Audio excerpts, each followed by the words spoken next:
ఒకరోజు ఉదయం నేను లేచిన వెంటనే మంచం మీద నుంచి తీసి నా కాళ్ళు కింద పెట్టినప్పుడు నాకెందుకో ఒక న్యూస్ పేపర్ మీద నేను కాళ్ళు పెట్టినట్టుగా నాకు అనిపించింది. న్యూస్ పేపర్ మీద కాళ్ళు పెట్టినట్టుగా అనిపిస్తే నేను కిందకి దిగి వంగి చూస్తే ఆ న్యూస్ పేపర్ మీద అన్నం మెతుకులు ఉన్నాయి, వెంట్రుకలు ఉన్నాయి, ఇక రకరకాలవన్నీ దాంట్లో ఉన్నాయి. అది నా మంచం కింద పెట్టారు.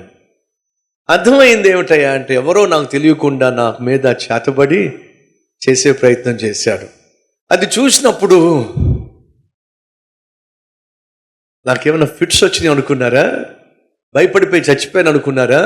అది చూసి నవ్వుకొని ఆ పేపరు, ఆ వెంట్రుకలు, ఆ అన్నం, ఆ మెతుకులు అవన్నీ తీసుకెళ్ళి డస్ట్బిన్లో పడేసా. కారణం ఏమిటి? ఇవేవి కూడా నా మీద ప్రభావము చూపలేదు. ఎందుకయ్యా అంటే, నాలో ఉన్నవాడు ఈ లోకంలో ఉన్న శనిగాడి కన్నా గొప్పవాడు.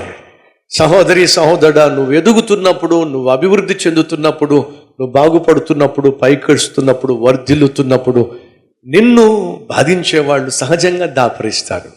నీ పత్రాన్ని చూసేవాళ్ళు సహజంగా దాపరిస్తారు. వాళ్ళు ఒకవేళ డైరెక్ట్గా కావచ్చు, ఇండైరెక్ట్గా కావచ్చు, నీ గురించి తప్పుగా కామెంట్లు చేసినా, వాళ్ళు నీ ఎదుట మంచి స్నేహితులుగా కనిపిస్తున్నప్పటికీ కూడా నీ వెనుక గోతులు తవ్వుతున్నా నువ్వు నిరుత్సాహపడాల్సిన అవసరం లేదు, భయపడాల్సిన అవసరం లేదు.